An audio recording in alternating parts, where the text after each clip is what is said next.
nakibahagi sa pagdiriwang ng Career at Family Day ng St. Therese School of Tomay Incorporated, ang Regional Police and Community Affairs and Development Youth Cordillera, Benguet.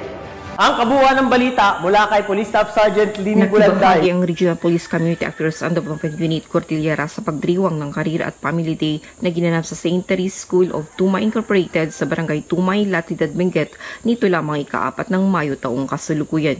Dumalo si Police Lieutenant Colonel Denver A. Alidaw, Assistant Chief ng RPCADU Cordillera bilang panauhing pandangal at tagapagsilta sa naturang programa. Sa kanyang mensahe, binahagi niya sa mga mag-aaral na ang kahirapan ay hindi hadlang sa tagumpay.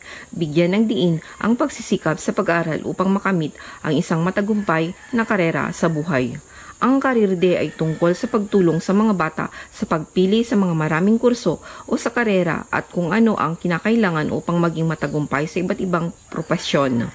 Dito sa Atok, Benguet, ito ang iyong Police News Network correspondent, Police Staff Sergeant Leni Bulanday, alagad ng batas, tagataguyod ng Balitang Pulis.